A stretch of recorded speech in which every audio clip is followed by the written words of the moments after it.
Chapter 1.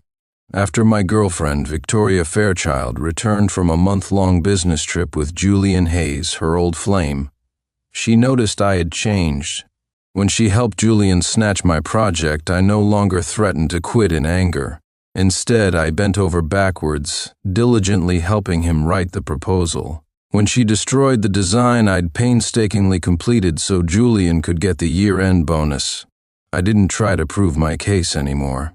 Instead, I took the fall, letting her punish me as she saw fit. Even when she wanted to give Julian an unconventional promotion to general manager, I wasn't angry.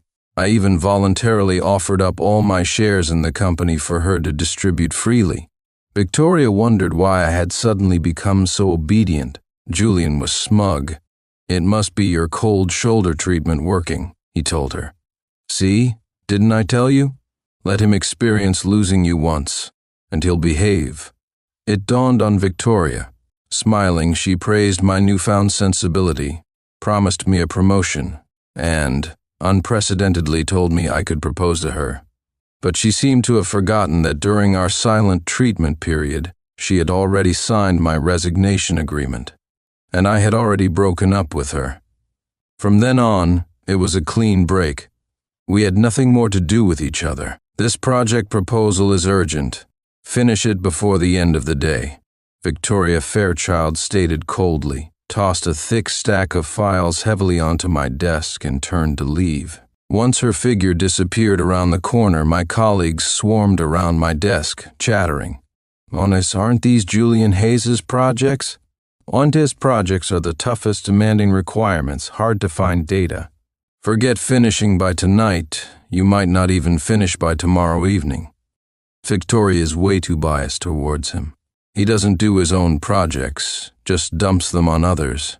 They gathered around me, speaking freely. I knew perfectly well they weren't really defending me, they just loved watching the drama unfold.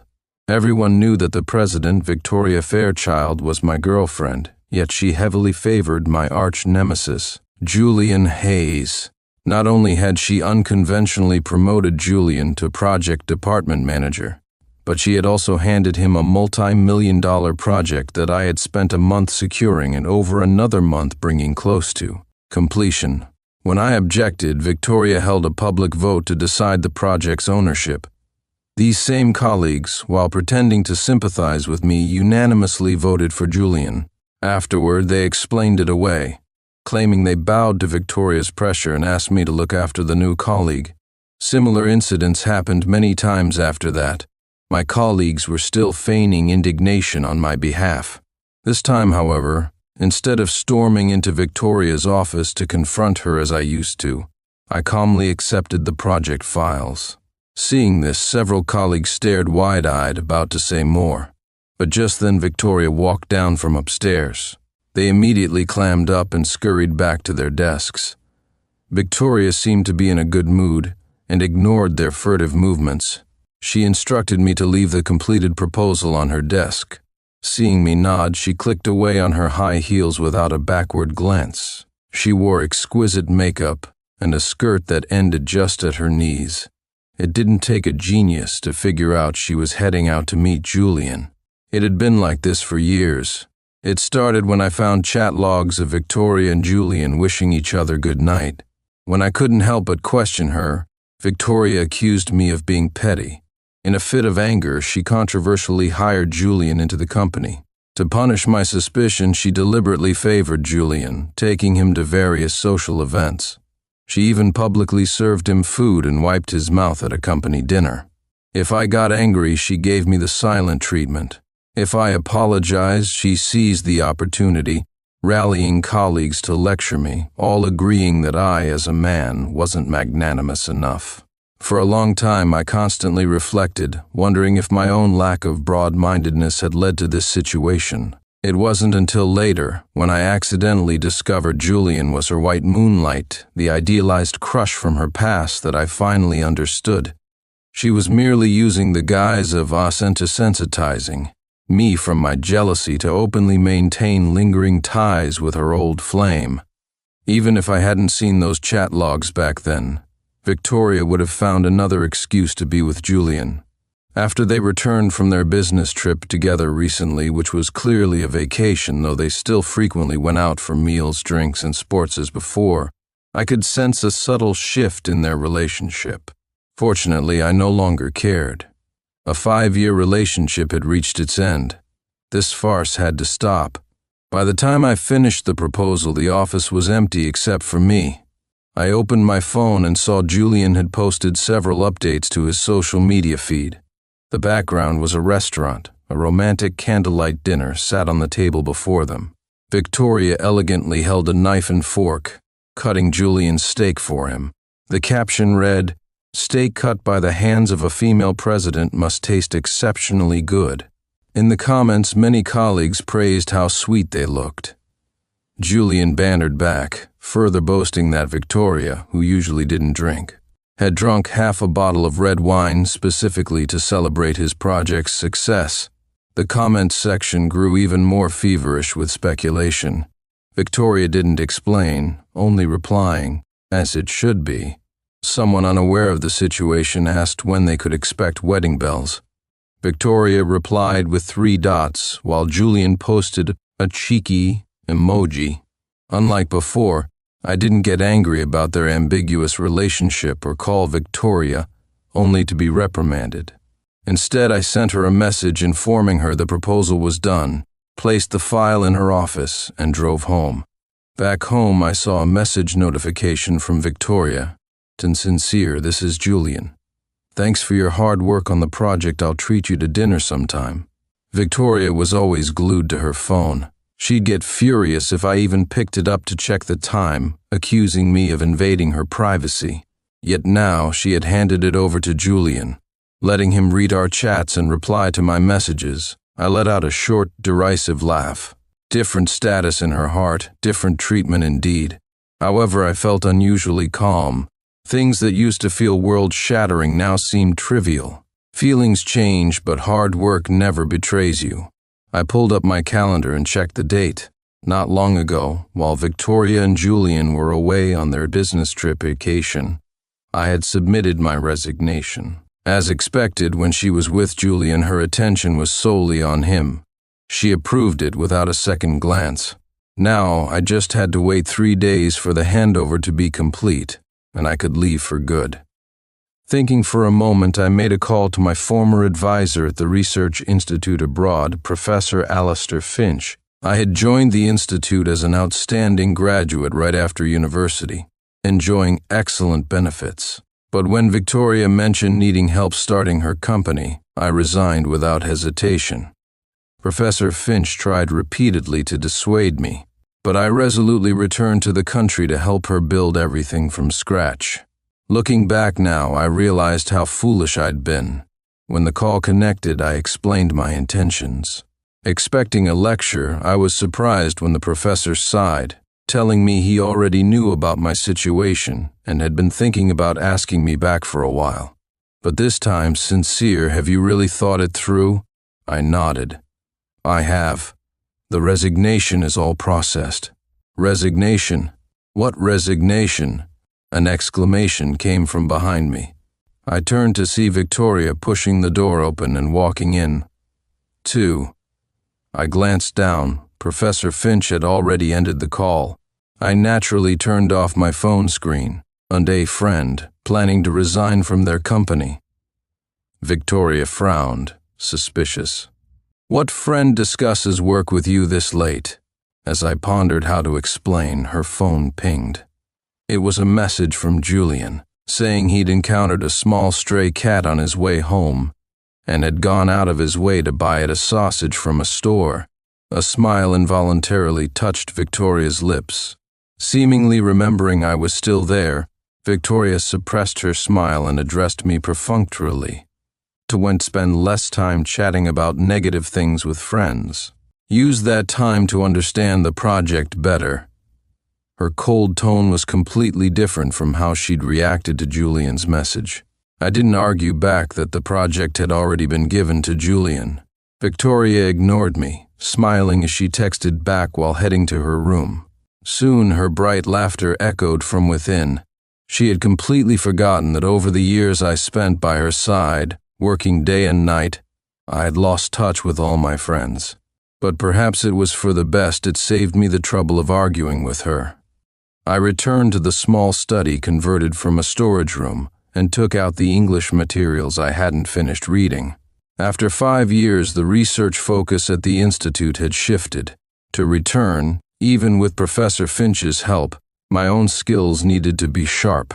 Luckily, my foundation was solid, and picking it up again wouldn't take too long. "Are you reading an English journal?" Just as I was engrossed, Victoria entered without me noticing. She reached out, took the journal, flipped through a couple of pages, and tossed it back. She scoffed lightly. "What are you reading this for? Can you even understand it?" "I'm just browsing." I put the materials away, my tone indifferent. "Did you need something?" Previously, whenever Victoria sought me out, I was always enthusiastic. Perhaps caught off guard by my coldness, she hesitated for a moment. Her expression was a little unnatural. "There is something, and Julian just completed a major project. I'm planning to promote him, partly to encourage other employees too. What do you think?" Victoria looked at me. She asked for my thoughts, but I knew she was merely informing me, not truly seeking my opinion. Still, I nodded, and have no objection. "And rewards must be balanced with penalties, otherwise the team is hard to manage.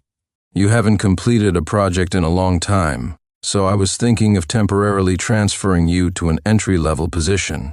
I'll move you back up later. Oh, don't worry, it won't be for long. I'm doing this for the overall good. You're my boyfriend. You should support me, right?" I scoffed internally. So she still didn't know I had resigned. She could deduce Julian's mood from subtle clues and know his preferences through small details. Yet here I was, her supposed boyfriend, whose resignation letter she had personally signed, and she remained utterly clueless. Indeed, care and indifference were evident in just a few words. Seeing my silence, Victoria assumed I was about to argue like before, and her face immediately darkened. "It doesn't matter if you disagree. I've already sent out the notice, and your office has already been given to Julian. Either you accept the transfer, or you leave," she threatened. "But let me give you some advice. The company is preparing to go public. You should think carefully before leaving." Her tone was confident I wouldn't leave. This kind of thing had happened countless times. In just 1 year, thanks to a few words from Julian, my position in the company had plummeted repeatedly. If I could endure it back then, Victoria was certain I'd be even more reluctant to leave now. I gave a bitter smile. I didn't say I'd disagree. And it settled. Victoria visibly relaxed. If I didn't disagree, then I agreed. Just as she was about to leave, she seemed to notice something and walked back. "And so I remember you used to have our photo together on your desk. Why isn't it there now?" It finally registered with me. Indeed, not just on the desk, but on my room wall. In my wallet, they all held photos of us. I had constantly used them to remind myself that no matter what Victoria did, she loved me. Only after learning about Julian and Victoria's connection did I realize how laughable I'd been. Each of those photos mocked what a clown I was. Not wanting to elaborate, I said calmly, "The frame broke accidentally, so I put it away." "Why are you so clumsy with everything you do?" Victoria frowned in disgust, immediately looking down to check if there were glass shards near her feet. "Make sure you clean this up properly later. Don't want anyone getting hurt." With that, she stood up and left the study. Watching her retreating back, I couldn't help but let out a self-mocking laugh. Of course, she wasn't worried about me. She clearly meant, "Don't let Julian get hurt." This was supposed to be our home, yet she had brought Julian here many times. Initially, she brought him secretly. Later, after I noticed irregularities and questioned her, she immediately produced my proof. They were only discussing business matters and took the opportunity to berate me for being jealous and small-minded. Then, as if in defiance, she started bringing Julian home openly. Over time, I fell into self-doubt. I spent days wondering if I was wrong. Now, thinking back, if I had spent that time pursuing my own goals, I could have succeeded at anything. The next morning, Victoria announced the joyful news of Julian's promotion and the news of my demotion to the lowest level. My colleagues, unaware I had already resigned, congratulated Julian effusively while casting sympathetic glances my way, secretly guessing if I was about to throw another tantrum. Much to their disappointment, I remained calm, as if nothing had happened. Over the next few days, while Victoria threw a celebration dinner for Julian, I was handling my visa application. While they strolled through an amusement park to relax, I was clearing out my belongings. What I needed to take barely filled a suitcase. While they were entertaining clients at a club, being teased into drinking a cross-cup toast, I was completing the handover of all my work. 2 days later, on my last day at the company, I finalized the last procedures with HR personnel. Before you leave, go to the president's office. Miss Fairchild wants to see you, the HR person said without looking up. I initially wanted to refuse, but then it occurred to me I was leaving tonight. If Victoria went out with Julian as usual and didn't come home, this would be our last meeting. After 5 years together, a proper farewell felt necessary. With that thought, I went upstairs to the president's office. Just as I was about to push the door open, I saw through the glass wall Victoria, in her short skirt, sat on the sofa, while Julian lay back, his head resting intimately on her lap. 3. My steps halted. As I debated whether to discreetly withdraw, Julian spotted me first. He let out a yelp and scrambled to sit up. "Sincere, what are you doing here?" A flicker of nervousness crossed Victoria's face, too. She hastily smoothed her slightly disheveled skirt, then turned on me angrily. "Sincere, who allowed you in here? Didn't I tell you not to come upstairs and disturb me without my permission?" Victoria had indeed stated this rule before, but the original rule was that everyone except Sincere was forbidden from coming upstairs unannounced to disturb her. Back then, I just thought Victoria treated me specially. Now I understood the real meaning, but I was used to it by now. Not wanting to drag things out, I stated calmly, "Said HR said you wanted to see me." Victoria scoffed, strode to her desk, and furiously pressed the intercom. Less than 2 minutes later, the HR person came upstairs. "Did you tell Sincere I wanted to see him?" Victoria asked coldly. The HR person sensed the tense atmosphere. Looking from Victoria's icy face to Julian, they became so nervous they couldn't speak, finally mumbling, I don't remember. Hearing this, Victoria, like a victorious general, shot me a cold glance and said sarcastically, "Satisfied now, Sincere? Son, I thought you'd actually matured, but you're still so scheming. Since you're so insecure about me, why don't you just move upstairs and watch me constantly? Son, or maybe put a camera on me. Satisfy that curiosity of yours." I was speechless, unable to defend myself. "Victoria, don't be angry. I'm sure Sincere was just overly concerned. He didn't mean it," Julian interjected, gently patting Victoria's back. He then turned to me. "Sincere, don't misunderstand. I was just really tired earlier, had a bit of a headache. Miss Fairchild was just trying to help me relax so I could get back to work. And everything we do is for the company. Don't get the wrong idea." I looked at his triumphant expression, which seemed desperate for me to get the wrong idea. Though I didn't know the full story, I was certain Julian had orchestrated this. The HR person was diplomatic, knowing Julian was Victoria's favorite. They didn't dare tell the truth when they sensed the tension. But even if they had, Victoria probably wouldn't have believed them. I remained silent. Victoria, however, hadn't vented all her anger. She said furiously, "Don't bother explaining to him, and personal matters are personal matters. Business is business. Since we're in the company now, we follow company rules, and Sincere disregarded company regulations. Dock his entire bonus for this month and half his salary." The HR person hastily tried to interject, "Ms. Fairchild, Sincere has already." She probably wanted to mention my resignation, but before she could finish, Victoria shot her a cold glare.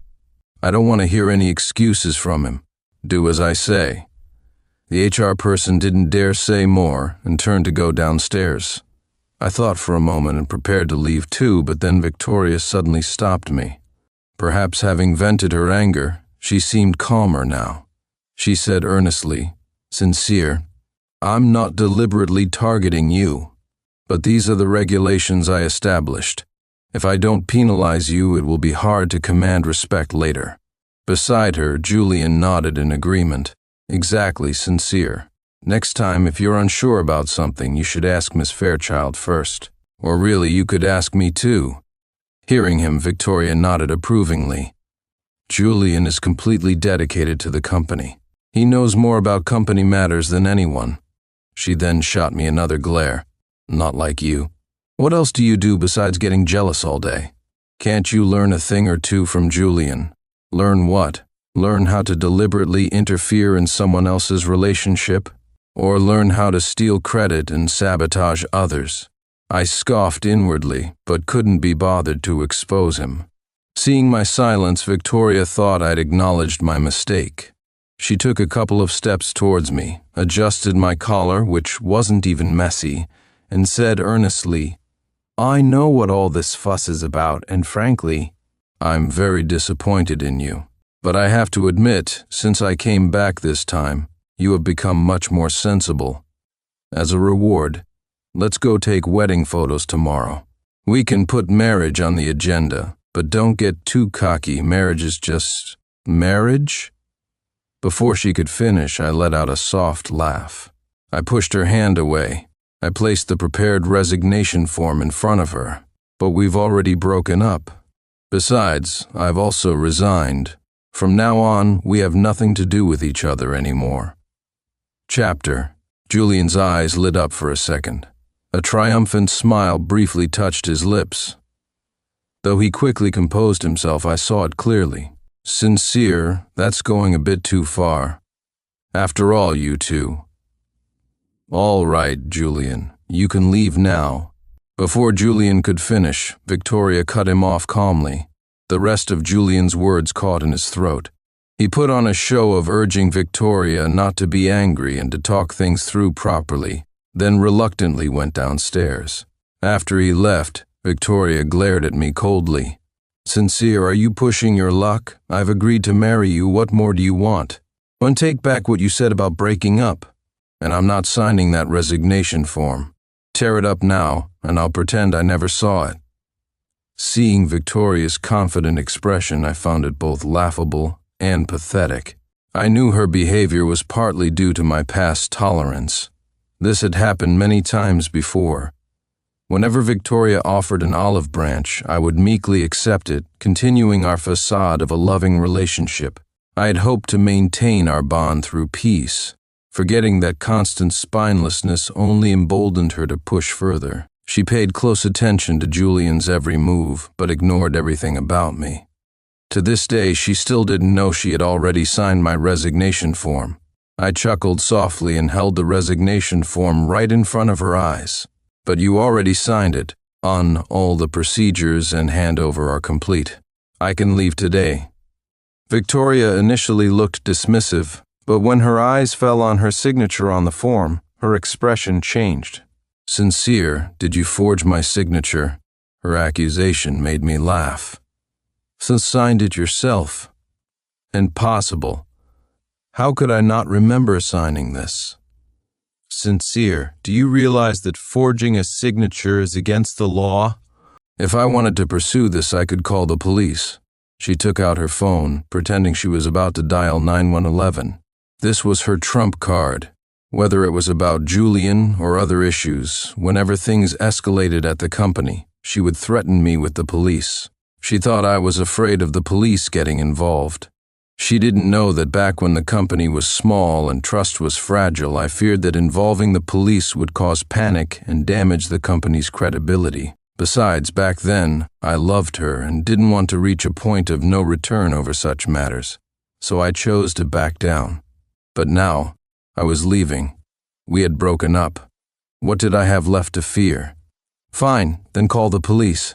Seeing my face remain impassive, without the pleading she expected, Victoria's hand paused mid-dial. You're really not afraid? What is there to be afraid of? Hearing this, Victoria's lips moved. She couldn't help but scrutinize her signature on the form again. I offered a helpful reminder. So you approved this resignation while you were on your business trip. Victoria's shoulders tensed. As if finally remembering, her face turned deathly pale in an instant. Her lips trembled, and it took her a long moment to force out, "So this is why you're insisting on resigning? Well, let me tell you, I was busy then. I didn't pay attention to that signature. It doesn't count." I had to laugh. On what grounds? It followed proper procedure. Every step was correct. Why shouldn't it count? Because I said so. She tried to bulldoze her way through like before. This time, instead of getting speechless with anger, I took out my phone. Then you can tell that to the police. I wasn't looking for a fight, but I was prepared to burn bridges if she insisted on being unreasonable. Seeing me actually dial, Victoria panicked. She quickly snatched my phone and ended the call. "Sincere, are you crazy?" "I'm not crazy. I just want to know if the law recognizes your because I said so." Perhaps never having seen me push back so relentlessly, Victoria was visibly flustered. She bit her lip. "All right, Sincere, stop messing around. I know you're bothered by Julian. Starting tomorrow, I won't meet him alone anymore, okay? End our wedding ceremony. I'll book it right now." She took out her phone. "I've been looking at this wedding planning company for a while now. After coming back from the trip, I wanted to discuss the wedding with you anyway. Look." She held the phone in front of me, showing me her chat history with the customer service representative. I glanced at it. It was indeed her discussing wedding details with the planner. But halfway through, there was a message where she asked the planner if they had blue-themed wedding dresses and suits. I remembered blue as Julian's favorite color, and I had previously told Victoria it was the color I disliked the most. So, who was this wedding really being planned for? The answer was obvious. I gave a sarcastic smile and said calmly, "All right, my flight is tonight. If there's nothing else, I'll be leaving." And I left the keys to the apartment in the mailbox. Let's not contact each other unless absolutely necessary in the future, and even then, try not to. Without paying her any further attention, I turned to leave.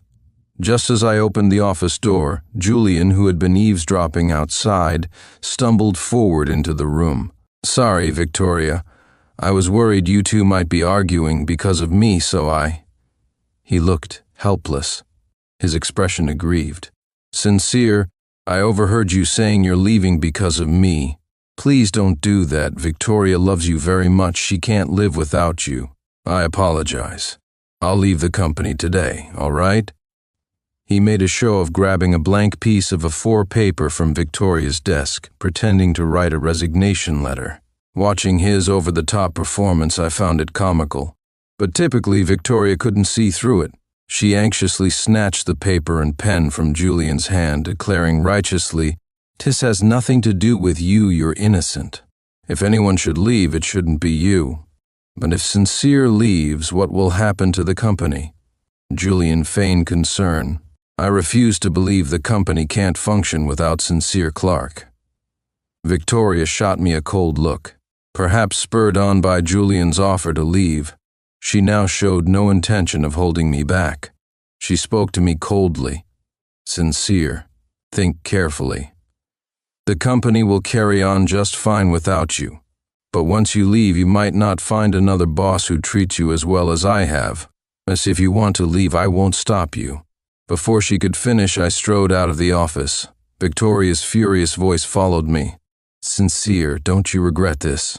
Naturally, I wouldn't regret it. That evening, I took my luggage to the airport and boarded a flight overseas. Upon arrival that night, Professor Finch helped arrange everything at the Institute. The next day, I smoothly rejoined the research facility, continuing the dream I once pursued. Back when Victoria first mentioned liking robotics, I chose it as my major at the beginning of university and dedicated myself to research afterward. Over time, her interests changed again and again, but through daily study, I fell deeper and deeper in love with the field. Even though I had spent years at Victoria's company doing work unrelated to robotics, I always kept up with developments in the field during my spare time. Therefore, picking up the research again didn't feel too daunting. During this period, Victoria sent a few more messages, essentially implying she still didn't believe I would actually leave her and offering a few more olive branches. I didn't reply. Victoria then sent me a couple of photos.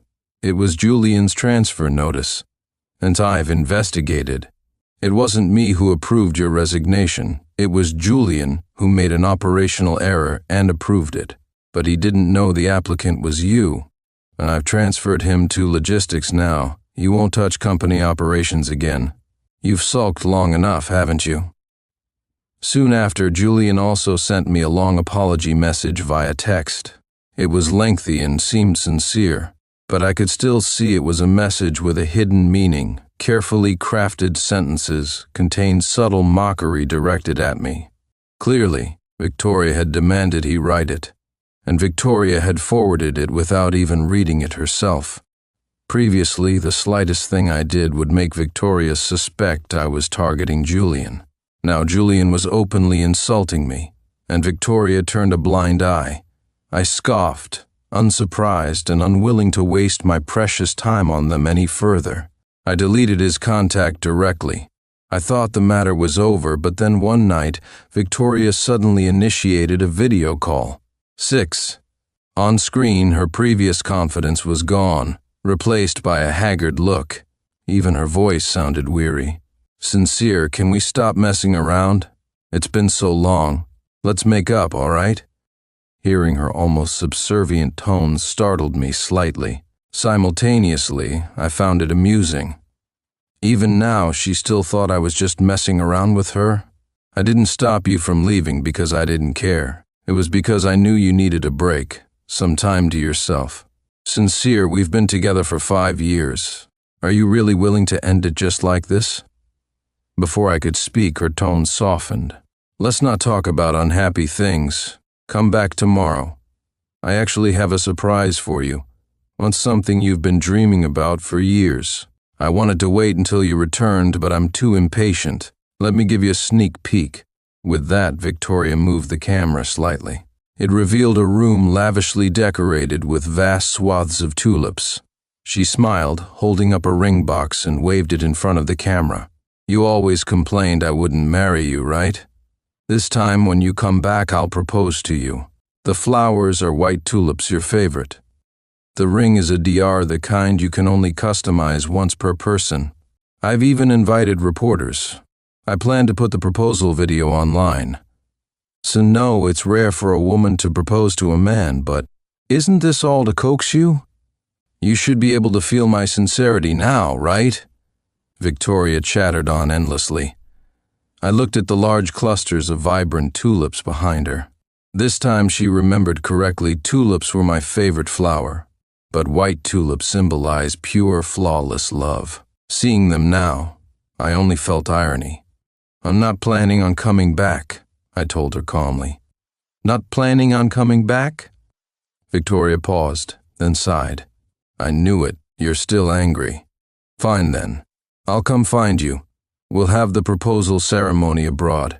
Sincere, I'm really at my wit's end with you. You need to know this is the first time I've ever compromised for a man. You should be secretly thrilled. When my patience with Julian isn't even a tenth of what I have for you. Just as Victoria was about to launch into another animated speech. But you've misunderstood. I took out the documents beside me and held them up to the camera. I've emigrated. I'm never going back. 7. When I ended the call, Victoria on the other end seemed not to have processed it yet. She remained frozen, stunned, the ring box falling from her hand to the floor with a soft thud. But I knew. She would understand eventually, and she would recover quickly. From the moment she chose to protect Julian by repeatedly wronging me, she should have foreseen this day. Victoria's affairs no longer affected me. I pushed the call out of my mind and threw myself wholeheartedly into my research. Perhaps finally realizing I was determined to break up, Victoria stopped trying to win me back. She began flaunting her relationship with Julian openly, traveling everywhere with him, showing off their affection, and live streaming their blissful moments on social media. We became like two parallel plot lines in a TV show. While they celebrated landing a deal over a candlelight dinner, I was in the lab testing software. While they were shopping, hitting up trendy restaurants, I was racking my brains, battling a technical glitch.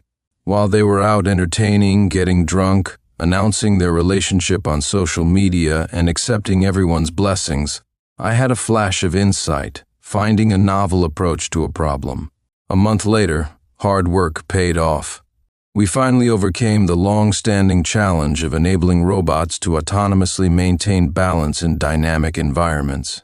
Although the high cost remained a significant hurdle, technological progress is inherently slow and profound. No one knew what the future held, but everyone was ecstatic about that day's success. That evening, Professor Finch was overjoyed and booked a 5-star hotel to celebrate the breakthrough.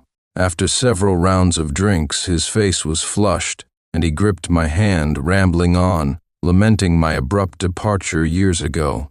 If I had been there, he mused, perhaps this challenge would have been conquered 2 years earlier. He pulled me forward, proclaiming to the assembled junior and senior researchers that I was his most outstanding student. I felt a bit embarrassed. At the same time, I did feel regret for myself. Those 5 years, potentially my prime time to shine, had ultimately amounted to nothing. But thankfully it wasn't too late now. After the celebration ended, we all headed home. As I approached the yard of my rented house, I saw a familiar figure. Thinking the alcohol was playing tricks on me, I rubbed my eyes. But Victoria saw me first and hurried towards me, her steps unsteady. As she got closer, I smelled the alcohol on her breath.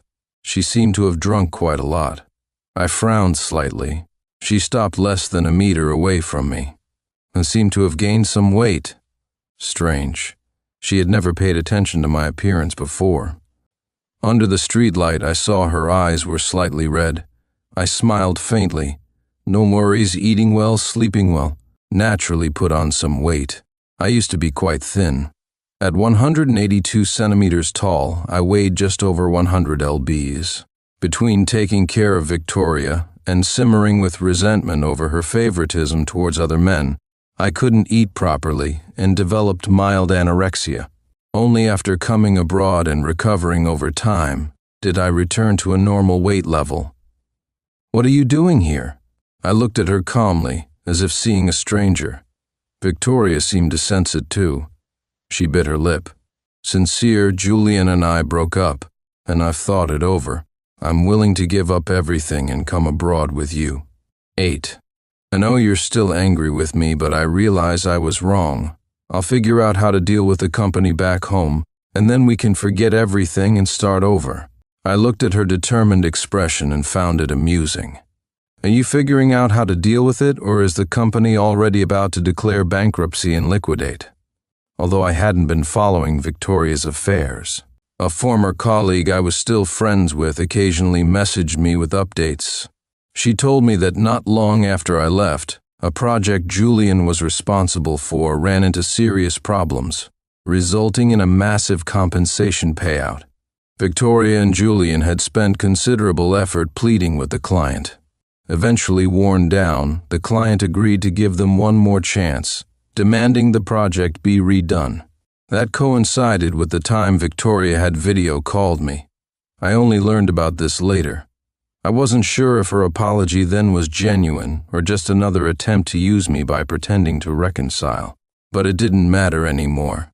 Later, Julian, eager to redeem himself, volunteered to take charge again.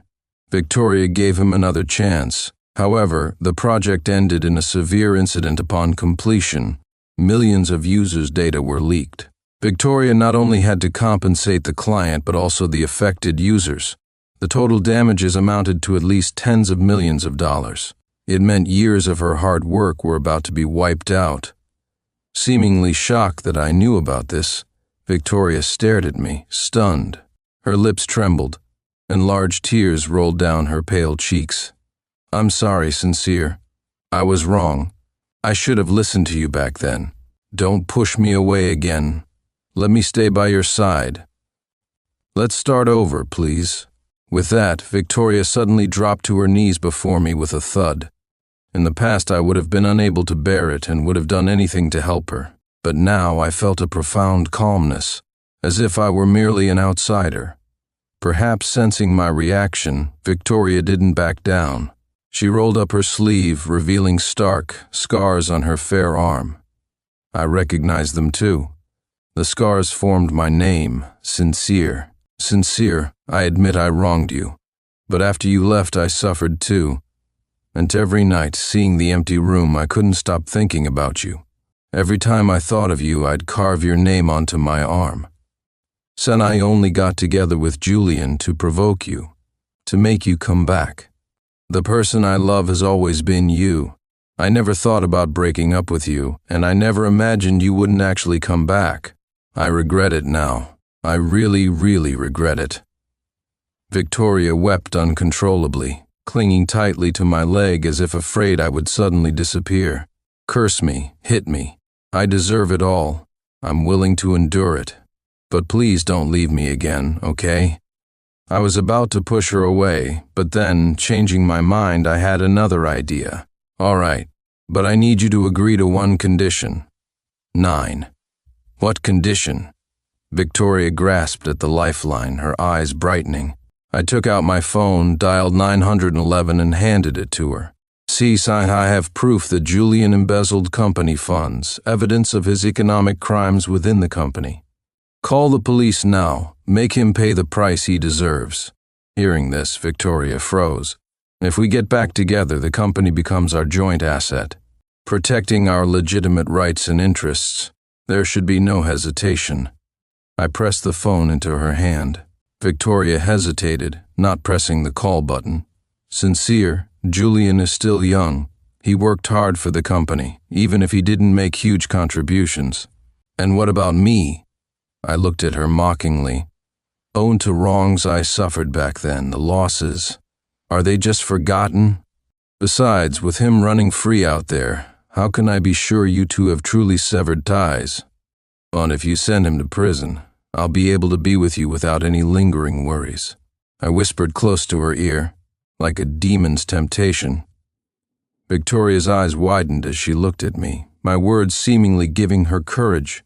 She took a deep breath, clenched her jaw, and pressed the connect button. "Hello?" However, the instant the call connected, before the operator could finish speaking, Victoria suddenly slammed the phone down, hanging up forcefully and tossing it aside. "No, Sincere, I can agree to anything else, but not this. This concerns his whole life. If he really goes to prison, his entire life is ruined." I laughed. I had expected her choice. I slowly walked over, bent down, and picked up the phone. "See, even now your heart holds two people. It's too crowded. Victoria, your love isn't pure. It isn't clean. And since you choose him, don't come back here again. It's better for both of us." Victoria started to say something more, but just then her phone rang. After listening, her eyes widened in shock. She muttered an "I'm sorry," and turned and ran off. Watching her retreating back, I felt a strange sensation. It felt like an unprecedented release, as if something had been completely stripped away from my chest. It wasn't until the next day when I received a message that I finally understood the reason for that feeling. 10. Early the next morning, I received a message from a former colleague. He told me Victoria had been in a very serious car accident, nearly died, but was saved by passers-by who rushed her to the hospital. She had pulled through. What surprised me was that after waking up, Victoria seemed dazed for a long while, staring blankly. Then the first thing she did upon regaining clarity was to take Julian Hayes to court. I learned later that the day Victoria had rushed off so frantically, the call she received was from Julian, asking for help. But when Victoria arrived, Julian revealed his true colors. He attempted to murder her, planning to stage it as an accidental car crash to collect a large life insurance payout. Luckily, passers-by intervened, saving Victoria's life.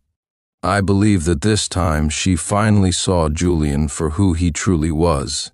In court, Victoria acted completely out of character. Resolute, armed with ample evidence, she mercilessly pursued the case, ensuring Julian faced the harshest possible sentence. Julian pleaded and broke down in tears multiple times, but this time her heart remained unmoved. Afterward, she wrote a will, transferring all her assets to my name. Then she jumped from the roof of a 30-story building. At that time, our research had just achieved another breakthrough. I pondered for a couple of seconds, then donated her entire estate to the research institute in her name. Let the dead rest. After all that, everything that had happened now felt like an illusion. End.